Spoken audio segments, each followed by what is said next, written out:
honestly, I could sit and talk to you all day, but I'll narrow it down. First, many people say or think they are unequipped to carry out God's calling on their lives. You probably put down, don't feel like I can do it, unequipped. Many, many people think that. And I'm going to tell you that's not true. I was, and I am equipped to carry out His calling on my life. How dare I say that? It's not pride. It's because I only have to be equipped with faith and obedience. We always think, that saying where He doesn't call the equipped, He equips the called. All He has to equip me is faith in Him and obedience to His word. It doesn't have to be, He didn't equip me to be able to know all the answers as I'm doing the administration over there. He equipped me faith, or I have to have faith. That's my part. And I have to be obedient to His word. Then He gives me what I need. When I focus on that, He puts everything into place. I learned quickly to always remember Joshua when he rushed into the battle without asking God for guidance and protection, and how he was doing it, how he wanted to do it. He didn't stop and pray. They failed. That was one of my favorite things to teach. The first year I was teaching at our Christian school was when we were going through that, the 5th and 6th graders, and what happens, and I'll ask them now that they graduate, well, what happens if you don't pray first? What happened to Joshua? He failed. All you have to do is stop and ask Him, because if you do it His way. I ask Him for guidance and protection, and what He always asked Him for those things, and how He wanted him to go about it. And I learn through this process, when I do something on my own, it falls apart. If I stop and pray and believe and ask for His guidance, He brings what needs to be there into place. So, I'll give you an example of that. One of the things when I thought, okay, I'll try this, is the legal aspect of becoming a school in Minnesota. I mean, you can't just meet and teach. And then, because you can do that if you have your own children. But when you're going to do it and you have people entrust their children to you and pay for it, then there's a lot more to be held accountable for. And so I started thinking, that legal jargon is way above this brain. Or I thought it was. And it is. But 2 things happened. God brought a Christian attorney by my side that walked me through the process. Because if you're going to get people to come alongside you, they also have to be Christians. You can't have somebody that's not like-minded and isn't aligned. And so, in my mind, there was one guy that I thought, I've known him. I know he goes on mission trips and this and that. And I walked into his office to drop by. And he was in there having a loud conversation with somebody that quickly showed me, this is not the person. And I walked out the door. And later that day, I got a phone call from somebody that I know and trust and said, hey, I talked to this attorney. He loves the Lord. He wants to help you. And so he did. And he, not only he walked me through the process, because he said, this is hard and it takes a long time unless here is the paperwork. And you can do it. Then I'll file it. And I'll cover the filing fees. We had to pay, I think it was $200 for the whole thing, which should have been thousands. And so he had me write up the legal forms. And as I sat there at night, trying to write those legal documents, my mind was so boggled. But not only did I stop and pray, that's when you call in your prayer warriors. And I had these 2 young ladies who wanted this school. They were praying with me also. And suddenly I was understanding and writing it clearly. It's like, hey, I got this. The attorney said the paperwork would take 6 months to 2 years. Wow. 6 months to the date. We got it in the mail. We were legally a school. He was shocked even. So I want to stop here and mention the two prayer warriors, because I want to say to you, whatever your calling is, if you're going to be brave and bold and do that now, you need an Aaron and a Hur. You need them in your lives. Because whenever Moses got tired, they held his arms up. And when there's been so many times when I was and still am at times today, so down, so weary, I have those two that will hold my arms up. It may not always be the same two, but there's two. And we need that. You need that in your life. Don't try to go about it without that.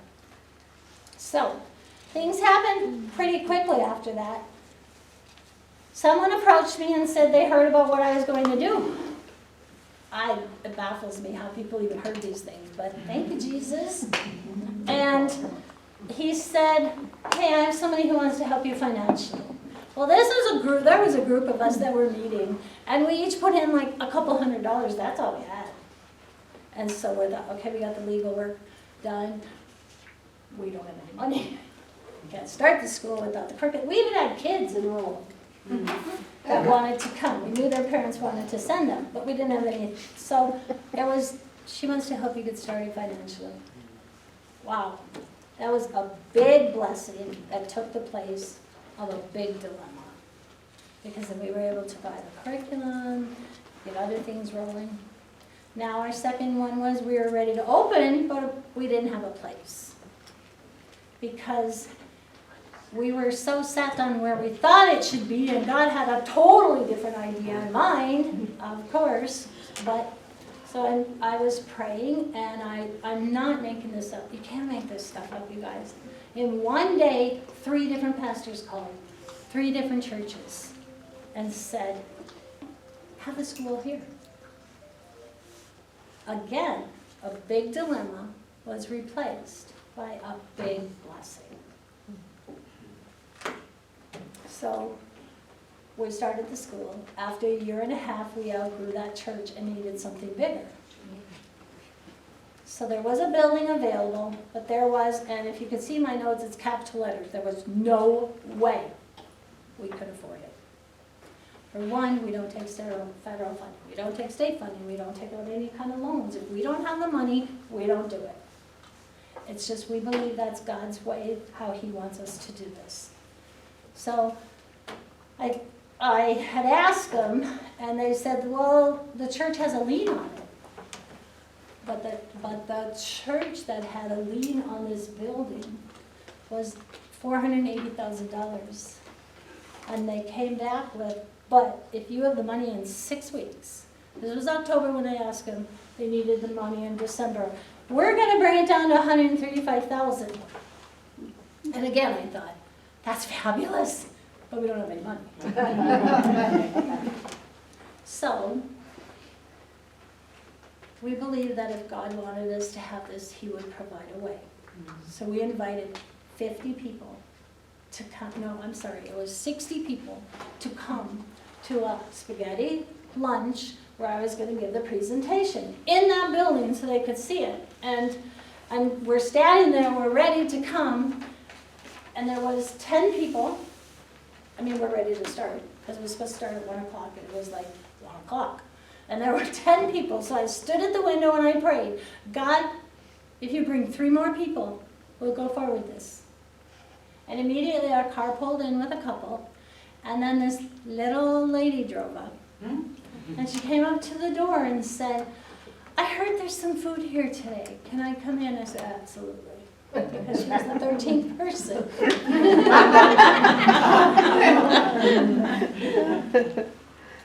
But within an hour, we got all the money we needed to purchase the building and the 33 acres that came with it. And I have to say, the little lady gave $20. And somebody came up to me afterwards and said, the tires are bald on her car. She has nothing. I'm like, her $20 was just like, you can read about those stories of the Bible. It was worth so much, and she was the 13th person. So like I said, I have so many stories to tell like that. It's amazing. And this isn't about FHL. This is about a calling in my life. And that's why I'm standing here today. Because that's what it has to do with you. I'm not up here to broadcast FHL. I'm up here because of you. What is your calling?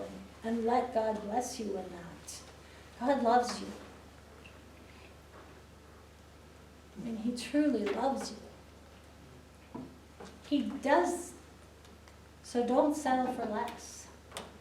Because when you enter into His calling, it's to bring glory to His name. But it's so joyful. It's so fulfilling.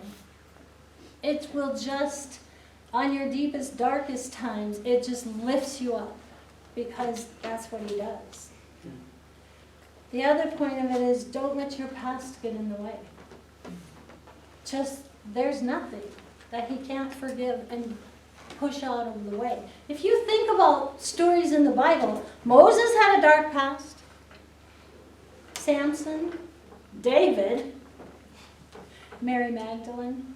I mean, the list in the Bible goes on and on and on of the people that He used. I'm not saying He doesn't use the people that grew up in the Christian homes and did everything, the way He wanted them to all along. He does. Absolutely. But He also uses us with a past. Because that's why the beginning of my story was, I repented. I asked for forgiveness, and I changed. That's the difference. There are many times when I'm sitting at my desk and I think, and parents will come in and I think, but if they knew about my past. And immediately it's like, that's Satan, get away. Because God erased it. And it's gone. So I'm challenging you today. Do not stay complacent. A lot of times I'm looking out because a lot of, we get to a certain age or we've just been a Christian for so long that we become complacent. But I'm doing those things. I'm teaching Sunday school. I'm going to women's conferences. I'm going to church on Sundays. And it becomes a check, check, check, and you're serving the Lord, but you're so busy serving the Lord that you're not doing it with a full heart of compassion in one thing. It's better to do that one strong thing than 20 others. So don't let yourself become complacent. Do not let yourself become stagnant, because then you dry up. And I am going to challenge you also, don't be satisfied with just where you are at today. Because we still have to go forward. We still have to become stronger. God has a calling on your life, but you have to do your part. He doesn't just say, here, I want you to do this, great, I'm going to bless you. You have to take part in it. You have to be active. You have to do your part. You have to do some work. It's not going to be easy and risk-free, or you're probably not doing it wholeheartedly the way He wants you to. Because God never promised things are going to be easy for us. You have to be willing to move forward. And then, do not be afraid. Don't let those fears that you might have written about or that enter in, don't let them come back. Don't let them overtake you. Because we have that same promise that He gave to Joshua. He said, you probably know this, do not be afraid. He said He will never leave you. He said He will never forsake you. And God doesn't go back on His word. He means it. He will be there no matter what. Then you have to bask in His presence. You have to go to him and pray to him and just talk to him and converse with him and be in the Word and worship him and all of those things.